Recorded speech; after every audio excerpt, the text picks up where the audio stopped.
Mas não quero. Então vai se lascar.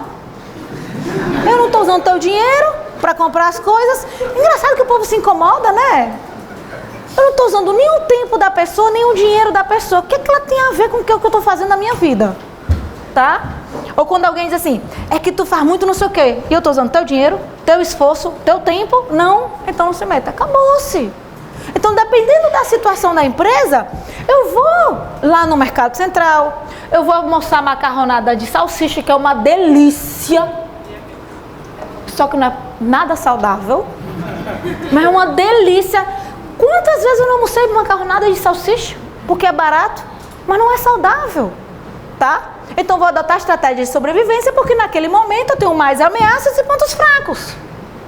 Mas se agora eu tenho ameaças e agora eu tenho algumas características positivas, pontos fortes, eu vou adotar estratégias, pontos fortes, eu vou adotar estratégias de manutenção. Eu vou mantendo a minha situação, me segurando no ponto forte, esperando a ameaça passar. Porque a ameaça, lembra que ela é incontrolável? Então vou me segurar aqui, vou trabalhando, vou me segurando, esperando a ameaça passar. Mas talvez eu não precise mais comer macarronada de salsicha, que é uma delícia. Eu posso comer, digamos, arroz, feijão e um bifezinho. Mas eu não vou comprar coisa cara, porque naquele momento eu tenho que esperar a ameaça passar. E se eu tenho oportunidades e pontos fracos? Tá cheio de edital na praça, ou tá cheio de possíveis editais, tem muitas oportunidades, mas eu tô cheio de defeitos.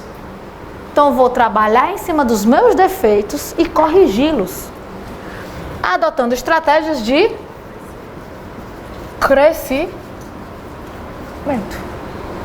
Eu vou crescer, eu vou estudar, eu vou correr atrás, tá? Opa! Eu, Giovana Carranza, descobri o marketing digital há 2 anos. Cheio de oportunidades, só que eu não sabia nada de produto digital, não sabia nada. Porque as pessoas acham que marketing digital é você publicar no Instagram. Não, qualquer um faz isso. Qualquer um pega um cartão de crédito e bota impulsionar uma coisa no Instagram. Não é isso, tá? Então eu não sabia nada. O que foi que eu fui fazer? Estudar. Ainda estou aqui, estudando, aumentando o conhecimento, porque é muita coisa, tá? Muita coisa. Depois, quando eu já corrigi meu ponto fraco, e como sempre vai ter oportunidade nessa área, quando eu tiver meus pontos fortes, eu vou adotar estratégias de desenvolvimento. Me aguarde, porque eu só sou pequena de altura, tá? Então, as estratégias vão mudar de acordo com a situação da empresa. Não tem lógica eu ter ameaça e ponto fraco e ficar comprando e ostentando coisas caras. Eu vou quebrar. Lembra que R$5 pode ser muito ou pouco, dependendo de como estamos? Ficou claro? Dúvida? Perguntinha? Muito bem. Eu tenho uma aluna que é chata, eu tive que bloquear ela.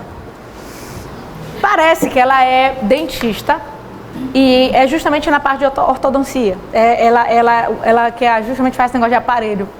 E ela, todo vídeo que eu gravava, ela reclamava dos meus dentes de baixo. Eu não quero usar aparelho. E quando eu rio, não dá nem pra ver.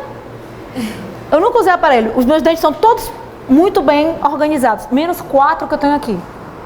Menino, eu não quero usar aparelho. Aí ela, toda vez no inbox, ela dizia assim: professora, tá horrível os seus dentes. Use aparelho. Use aparelho. Use aparelho. Eu disse: horrível tá tu, feia, horrorosa. Tá? Não quero. Não quero. Sem noção que bicho. Agora tá todo mundo olhando pros meus dentes. Tá? Pessoal, na idade que eu tô, usar aparelho, não tô afim. Eu já fui até pros caras que botam lente de contato.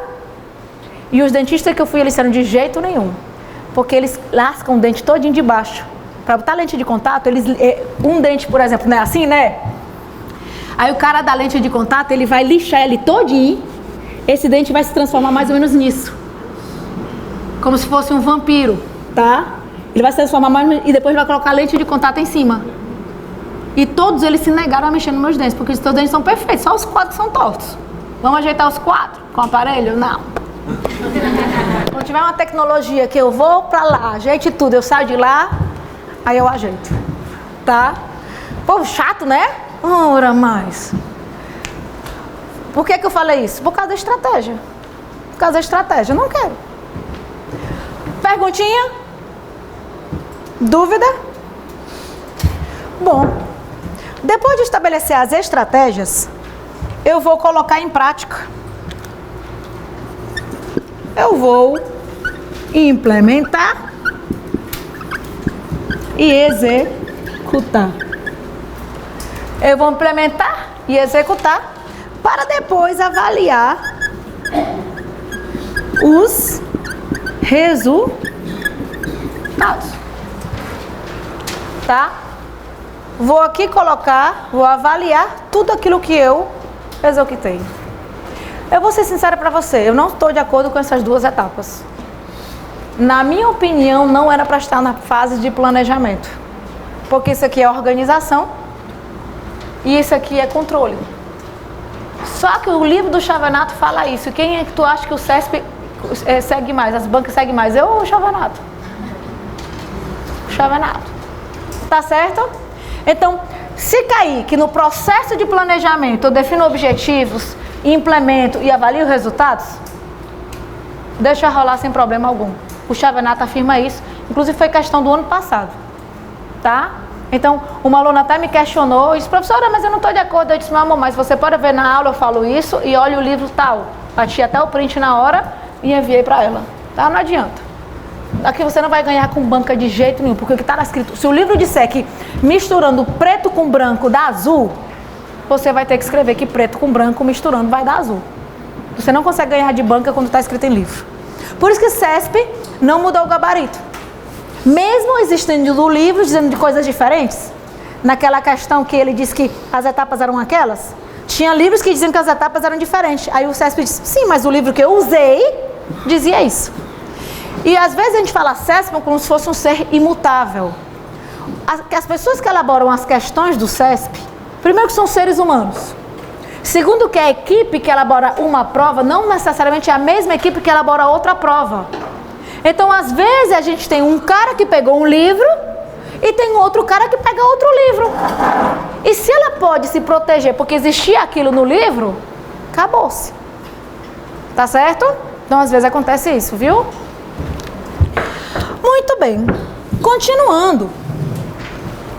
Nós vimos que as empresas estabelecem as suas ações para alcançar os objetivos. Mas tem muitos e muitos conceitos que a gente ainda vai estudar aqui. Como, por exemplo, a entropia. Tá?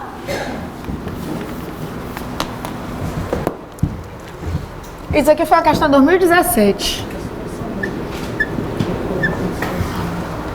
A entropia é uma palavrinha que vem da física, que significa que tudo que existe tende a envelhecer, a entrar em desordem, a ficar obsoleto, tudo tende a morrer, a entrar em desuso, tá?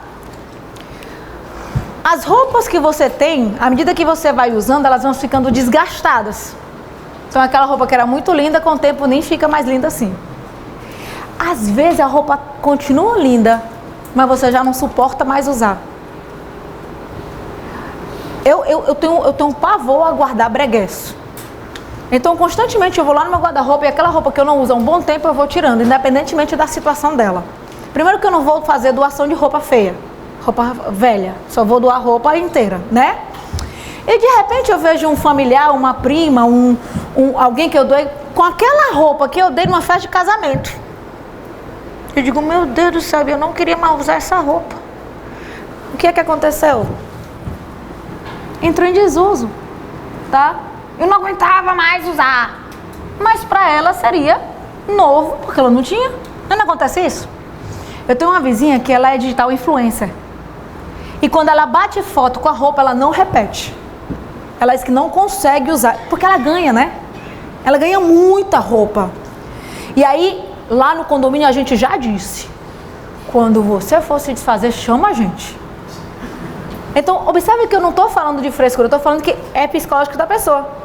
E aí ela separa umas roupas que ela usou uma vez. Então, um vestido que uma boutique custava R$400, ela vende por 80.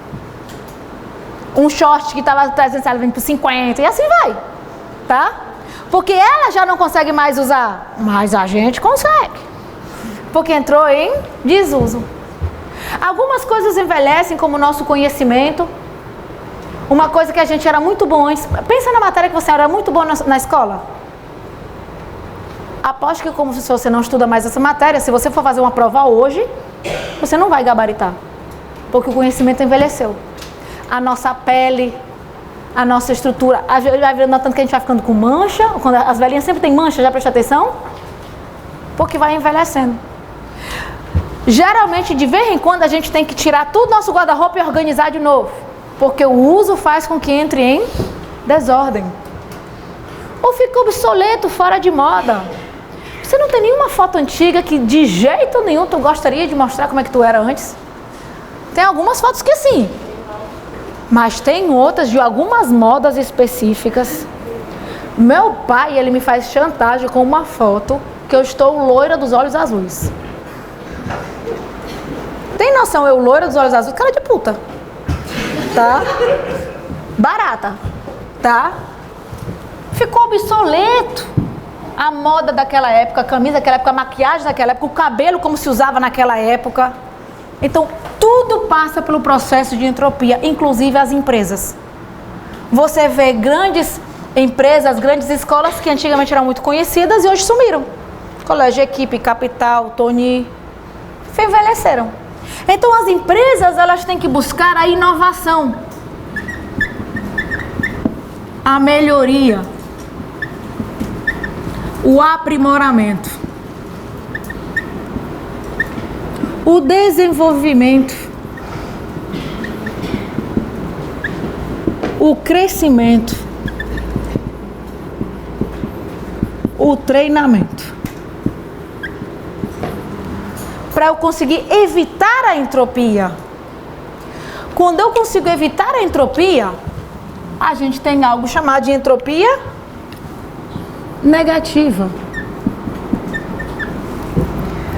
Entropia negativa é algo bom, porque entropia sozinha é ruim.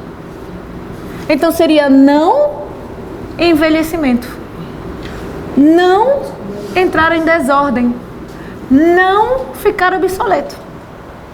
Como é que você me explica que a Google está onde está, uma das maiores empresas hoje do mundo, e aquele site de busca, Buscapé, KD, Firefox, alguns desapareceram, outros estão prestes a desaparecer? Porque Google inova, melhora, aprimora, desenvolve, cria. As outras não. Então essas outras passaram pelo processo de entropia, enquanto o Google consegue entropia negativa. Ficou claro?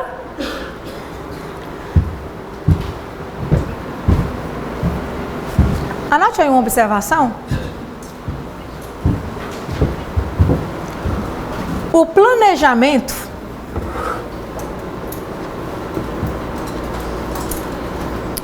busca, o planejamento busca a entropia negativa.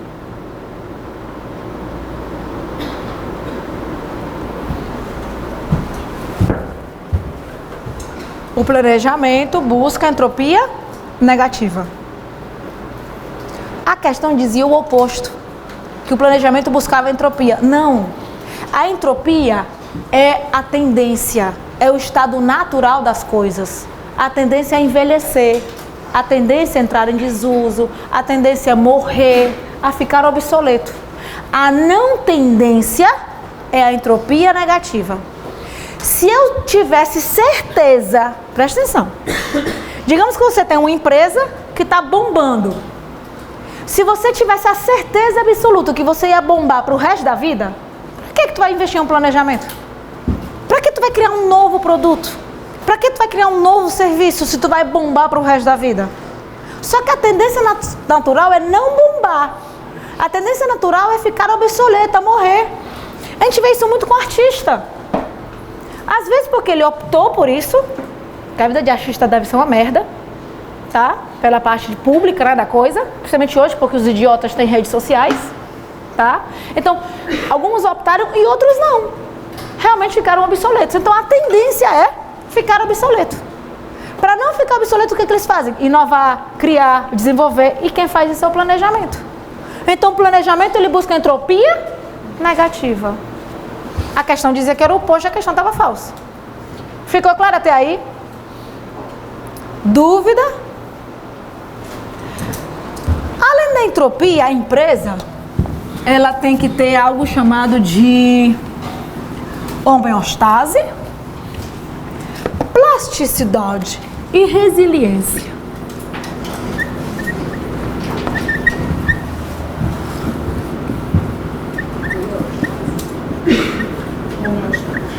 Homeostase.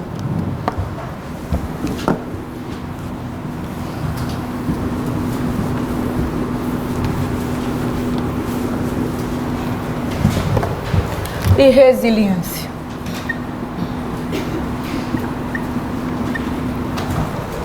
Tá?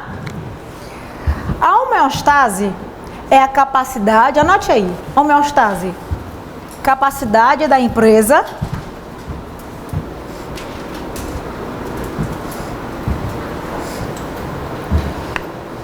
de se adaptar ao mercado.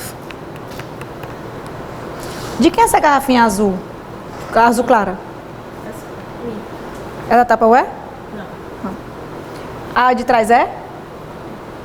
Deixa eu mostrar aqui. Comprou por R$40? 35? Ok. Há um ano a Tupperware, um ano e meio, ela começou a lançar essas garrafinhas, tudo quanto é cor. Tá? 35 a R$40 cada uma. Tudo tende a ser copiado. Essa aqui eu comprei no supermercado. Eu tinha um bocado da Tupperware também. Tá? Eu tenho coleção, acho que eu tenho umas 6 lá em casa. Mas essa aqui é maior. Sabe quanto foi essa aqui semana passada? 12. Só que essa aqui é Tupperware e isso aqui não é. Tá? Ninguém está aqui falando se um dura mais ou não. Porque realmente a gente sabe que a Tupperware dura mais. Mas observe como tudo tende a ser copiado, imitado e isso, aquilo, outro. Você está percebendo? A partir do momento que as pessoas, digamos, eu como cliente não faço questão de Tupperware, tá? Eu deixei de comprar de 35 e passei a comprar as de 12. Então, se a Tupperware não começar a lançar mais produtos, ela começa a ficar obsoleta. Então, constantemente ela tem que criar novos produtos para continuar existindo no mercado. Porque ela vai ser copiada. Então, aquilo que era exclusivo dela, e que era uma garrafinha limpa, uma higiene, que não sei o quê, vai sendo substituída por outro. Então, a tendência, tudo é envelhecer. Por isso que as empresas têm que criar. Celular, a mesma coisa. Se todo ano não for lançado um novo iPhone, um novo Galaxy, vem um outro, cria um celular tão bom quanto, e em vez de vender aquele celular caro, a pessoa vai lá e compra um mais barato, que tem as mesmas funções do outro que é mais caro. Então, eles têm que estar constantemente criando. Não sou especialista, mas talvez se você comprar um iPhone, se comparar um iPhone 2 com o J5, talvez o J5 seja hoje melhor do que o iPhone 2. Você está entendendo o que eu quero te dizer? Constantemente as empresas têm que inovar. Tô inventando, tá bom? A homeostase é a capacidade da empresa de se adaptar às mudanças. Então, por exemplo, capacidade da empresa de se adaptar às mudanças. As empresas vivem um ambiente dinâmico. Algumas em ambientes altamente dinâmicos, outras um pouco menos. Mas se existe mudança no mercado, eu tenho que me adaptar a ele. Eu não posso dizer, não, eu sou maravilhosa, eu sou perfeita e não preciso melhorar. Sempre fui a melhor, vou continuar sendo a melhor. Se lascou. Isso não existe. Então, se há mudança no mercado, a empresa tem que ter capacidade de se adaptar. Hoje o concurseiro, ele tem necessidades, ele quer coisas diferentes do que ele queria há 11 anos. ele quer um acompanhamento melhor, ele quer foco, ele quer ir direto ao ponto. Pessoal, antes os cursos modulares eram 40, 50, 60 encontros. Eu tive um curso de administração que eram 45 encontros, tá? Hoje em dia vocês, não, Giovana, eu não quero esse montão de aula não, eu só quero o que é necessário para poder aprovar. Ok, então vamos dar só o necessário para você aprovar, acabou-se. É se adaptar ao mercado. O meu, tá, está aqui a empresa e ela se adapta ao mercado. Só que existem empresas que estão em ambientes tão dinâmicos que isso aqui não basta. Ela tem que estar preparada para milhares de situações. Será que um planejamento da Google é igual a um planejamento de um supermercado? Claro que não. O ambiente na área de tecnologia é tão incerto que se ele se preparar só para uma situação é capaz dele quebrar. O melhor exemplo é a Kodak. A Kodak, em 98, ela vendia papel para 85% das empresas que revelavam foto do mundo. Sabe, o mundo é gigante. Tu tem noção do tamanho dessa empresa? Em 2002 ela quebrou. Ela criou a tecnologia da câmera digital. Só que ela disse, ninguém vai querer câmera digital. Então ela se preparou para uma situação. O correto para ela poder sobreviver seria, se ninguém quiser câmera digital, como é que eu vou trabalhar? Quais serão as minhas estratégias? E se as pessoas quiserem câmera digital, quais seriam as minhas estratégias? E se por acaso surgir um produto substituto? Quem aqui comprou câmera fotográfica o ano passado? Você está percebendo? Você pode até ter uma câmera em casa, mas para quem andar com o celular e a câmera você anda só com o celular? E se no futuro ninguém quiser bater foto? Sei lá. Então, a plasticidade, a empresa vai ter capacidade de se adaptar a diferentes cenários. Coloca aí. É a capacidade da empresa de se adaptar a diferentes cenários.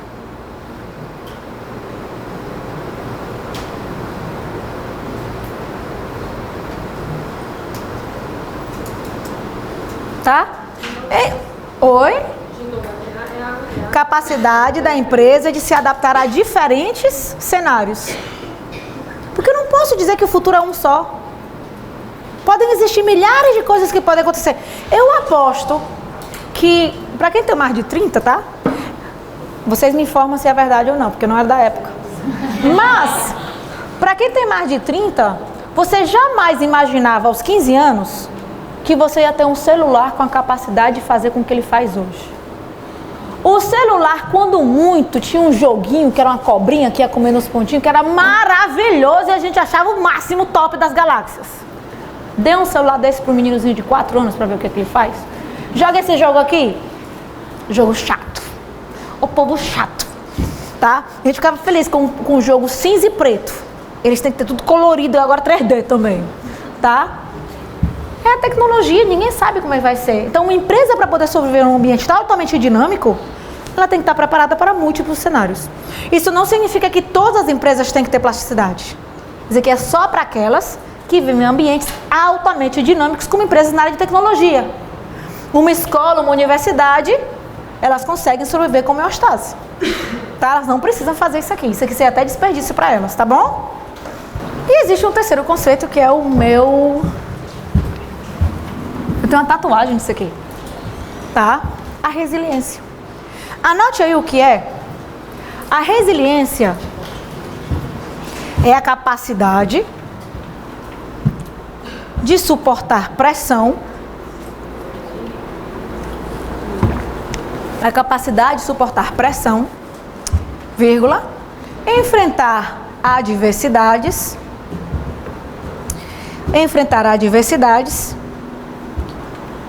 e obstáculos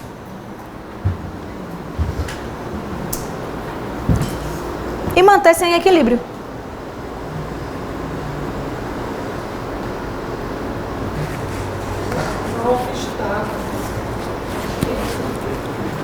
Enfrentar obstáculos e manter o seu equilíbrio.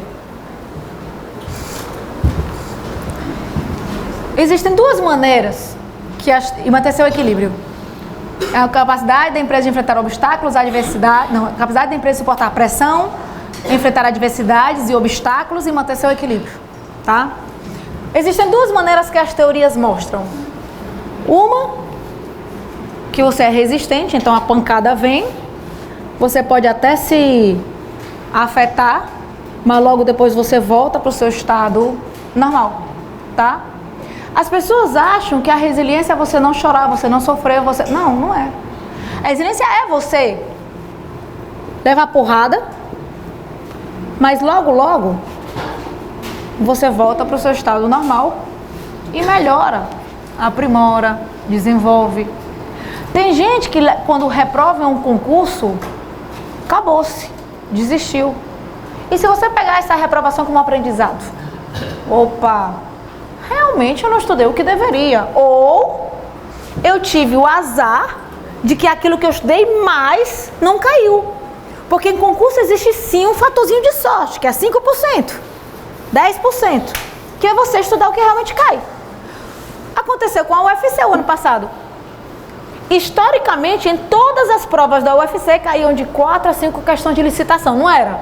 Em todas as provas, todas, sem exceção. Os alunos se mataram de estudar a licitação, não caiu nenhuma. Então, não tinha como você controlar isso, não tinha como você controlar, tá certo? Ninguém podia controlar e prever aquilo, porque historicamente sempre caiu, sempre. E de repente não cai. Porra, então vou ter que continuar tentando. Porque eu tive um pouquinho de azar. E aí eu tenho que focar naquilo, tudo que termina entrando. Então observe que a resiliência é a capacidade de suportar a pressão e enfrentar adversidades e voltar ao seu equilíbrio. Ou capacidade rápida de se refazer, tá? Se refazer, voltar e continuar inovando, trabalhando. Tá claro, povo lindo? Perguntinha? Dúvida? Bom, a gente vai ter outro princípio, digamos assim, que é a visão sistêmica. Você sabia que quando você não tem resiliência, até endividado você fica? Até o teu bolso é afetado. Como assim, Giovana? Tá aqui, você caminhando, as contas chegam independentemente de qualquer coisa, não é isso? O que eu percebo de algumas pessoas? Que aqui vem um problema, um obstáculo, e elas não conseguem ultrapassar o obstáculo. Então elas ficam enganchadas aqui, param de estudar, param de produzir, mas as contas continuam chegando. E aí quando você se levanta, não é que seja tarde demais, você já tem isso aqui de dívida, ou você já usou isso aqui do seu dinheiro. E infelizmente vai demorar um pouco mais de tempo para você se recuperar. Eu tenho um familiar que o pessoal tem a mania de dizer que ele é um jumento para trabalhar. Eu digo, não. Quando o filho quebra o braço, fica um mês sem trabalhar. Que diabo é isso? Foi ele que quebrou. Certo? Foi traído pela esposa, 3 anos sem trabalhar. Imagina se toda mulher fosse desistir de trabalhar e estudar por causa da chifre que a gente leva, povo. A gente tava lascado, tá? É óbvio que algumas pessoas reagem de uma maneira diferente, não é isso. Mas a gente tem que desenvolver essa capacidade, porque os problemas vão existir. Eu tenho um caso de uma aluna, que ela pegou o esposo na sexta-feira, na cama com outro, na cama dela, com outro cara. Ela pegou. Isso foi Banco Central, eu nunca esqueço o caso dessa aluna. Por isso que eu digo, não tem história que você me conte que você te pena. Eu te escuto, posso te orientar, mas eu jamais vou ter pena, tá? Eu posso te compreender. Porque eu escutei cada caso. E aí ela foi pro aulão de sábado, Banco Central, 2015. Eu me lembro que era eu dando o aulão aqui, ela chorando bem aqui, ó. E assistindo a aula e ela era chorando e hoje também, né? Porque a gente chora quando o outro chora. No final da aula eu fui conversar com ela me contou tudo. Povo, ela passou para analista do Banco Central. Sabe quanto é o salário inicial de analista? 14 mil conto, tá? Algumas outras pessoas, e ela tinha estudado muito, algumas outras pessoas não teriam nem ido a fazer a prova, porque era uma coisa muito séria, concorda? E ela foi fazer a prova. Tu imagina se ela não tivesse tido resiliência e faltasse o dia da prova? Ela tinha perdido uma oportunidade de ser analista do Banco Central. Tem noção? Por isso que você não pode controlar as ameaças, mas você pode se preparar. Para que quando ela tinha estudado tanto, que aquilo dali não atrapalhou. Ao contrário, fez ela ter mais força. Fechado? O que seria a visão sistêmica para a gente concluir hoje? O pessoal chega a me arrepio todinha. A visão sistêmica está dentro da resiliência? Não, é outro princípio, tá? É falso dizer que eu administro as coisas isoladas. Tudo hoje em dia é sistêmico. Se eu estiver com dor de cabeça, afeta a minha aula, tá? Geralmente, dores fisiológicas me atrapalham mais do que a parte emocional. A parte emocional eu consegui desenvolver a inteligência emocional, então eu consigo separar, tá? Mas é um processo.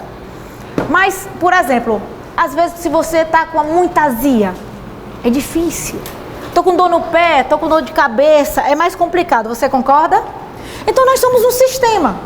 Para que a gente possa ter um resultado bom, para que você possa se concentrar, ter dor de cabeça é complicado. Então tudo está integrado, tudo está interligado. Tanto a parte física como a parte emocional. Então para ter um bom desempenho eu tenho que cuidar da minha parte emocional, da minha parte física e para concurso o conteúdo. Tem gente que se preocupa muito com o conteúdo, sabe de tudo, mas infelizmente não consegue o resultado. Eu tenho o caso de uma aluna que para um concurso específico ela fez 19 mil questões. Não tem como alguém reprovar por falta de conteúdo. Só que a parte da inteligência emocional dela estava muito afetada. Ela passou 1 hora sem saber o que ela estava escrevendo. Sem saber o que ela estava lendo, pelo nível de nervosismo e ansiedade que ela estava. Quem sofre aqui com ansiedade, com nível de com síndrome do pânico, sabe o que é, tá? E ela não foi nem classificada. E eu sei, porque eu estava acompanhando 19 mil questões. O problema foi conteúdo? Não foi conteúdo. O problema foi o emocional. Então tudo está integrado. Na empresa também. Uma empresa pode ter um excelente departamento de vendas, mas se a logística não presta e não entrega o produto ao cliente, já era. A empresa vai sair prejudicada. Se não tiver um bom departamento financeiro, já era.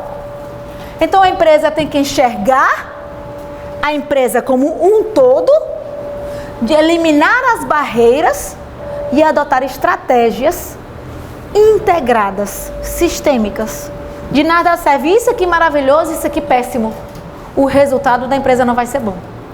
Só que a visão sistêmica tanto é interna como externa. Existem pessoas que tomam decisões na sua vida sem analisar o mercado. Tu quer ver uma área que o pessoal se equivoca muito? Quando decide a profissão que vai estudar. Ele decide por uma profissão sem analisar se existe demanda no mercado daquela profissão. E aí, infelizmente, a gente estuda uma coisa que é linda e maravilhosa, mas não tem demanda. Você lembra da economia doméstica da UFC? Você lembra de engenharia de pesca? Que ainda tem, mas onde é que a gente tem aqui? Em um volume suficiente para poder ter emprego. Você está entendendo? Ou se não, oceanografia. São carreiras lindas. Biblioteconomia. Perfeito, mas eu tenho que analisar o mercado. Então a mesma coisa é a empresa. A empresa não pode tomar uma decisão sem analisar o que existe aqui fora. Então a empresa ela é um sistema aberto. As coisas de fora podem interferir de uma maneira positiva ou negativa na empresa. E a empresa, dependendo do tamanho dela, também interfere no mercado. Ou você acha que o Fantástico não interfere no mercado?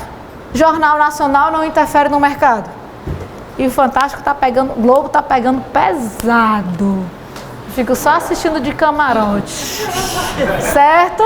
Então observe como as empresas interferem no mercado de uma maneira positiva ou negativa. E o mercado interfere na empresa de maneira positiva ou negativa. Isso é visão sistêmica. Ficou claro? Bora pra casa. A gente se vê na terça-feira, tá, povo lindo?